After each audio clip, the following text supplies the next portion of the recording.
Bəli, Azərbaycanın turizm potensialı olduqca genişdir. Təbii ki, turistlər tərəfindən də buna böyük maraq var. Dövlət Turizm Agentliyinin tabeliyində olan qoruqlara isə ziyarət hər il artmaqdadır. İndi bizə daha ətraflı məlumatı Murad Ağabəyli verəcək. Xoş gördük Murad bəy. Ümumilikdə ölkə ərazisində qoruqlara nə qədər ziyarət olub 9 ay ərzində? 2025-ci ilin ilk rübü, yəni 9 ay ərzində Dövlət Turizm Agentliyinin tabeliyində olan qoruq və belə deyək, mədəniyyət müəssisələrinə ümumilikdə 706 min turist gəlmişdir, ziyarət etmişdir. Bu turistlər statistikası 706 min sırf bilet alaraq ziyarət edənlərin sayından söhbət gedir. Turistlərin 547 mini xaricilərdir, yəni ümumi say 77%, yəni ümumi turistlərin 77%-ni xaricilər təşkil edirlər. Ümumi turist artımını biz keçən illə, yəni 2024-cü illə müqayisə etsək, cari ilin ilk 9 ayında 25%lik turist artımının biz şahidi oluruq. Və dediyim kimi turist artımının ümumi turistlərin 77%-ində xaricilər təşkil edir və bu məqsədlə yeni turizm məhsullarının müxtəlif ölkədə destinasiyalarda Dövlət Turizm Agentliyi tərəfindən yeni turizm məhsullarının hazırlanması prosesi mütəmadi olaraq davam edir. Eyni zamanda bizim olduğumuz Palçıq Vulkanları kompleksində siz görürsünüz, turistlər ziyarət edir və bu turistlərin demək olar ki, mütləq əksəriyyəti xaricilərdir. Burada il ərzində, 9 ay ərzində nə qədər turist gəlib Palçıq Vulkanları Turizm Kompleksi?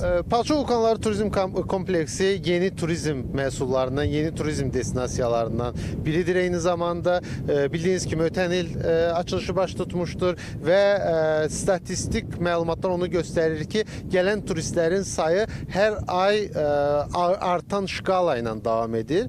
İlk 9 aya biz baxdıqda ümumi turist sayı təqribən 44 min nəfər olmuşdur. Bunun 90%, yəni təqribən 38 mini xaricilərdən ibarət olmuşdur. Eyni zamanda Palçıq Vulkanları Turizm Kompleksində davamlı olaraq yeni belə deyək, turistlər üçün maraqlı məhsulların, belə deyək, əyləncə növlərinin, eyni zamanda onların marağını cəlb edən digər vasitələrin təşkili prosesi davam edir.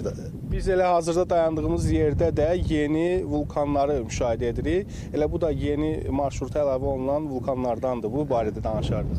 Palçıq Vulkanları Turizm Kompleksi Qılınc Palçıq Vulkanı qrupunun ətrafında belə deyək salınmışdır və siz gördüyünüz formada əvvəllər ancaq daha böyük vulkanlar ərazidə var idisə, açılış baş tutduqdan sonra son bir il ərzində gördüyünüz kiçik tipli vulkanlar yaranmağa başlayır və bu da Azərbaycanın Palçıq vulkanları ilə nə qədər zəngin bir ərazi olduğunu bariz nümunəsidir. Çox sağ olun, təşəkkür edirik ətraflı məlumata görə.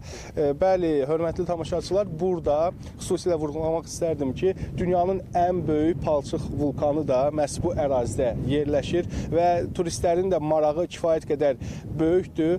Hər gün daha da artır say. Biz də son statistik məlumatları və yenilikləri çatdırdıq. Buyurun, söz yenidən sizdədir.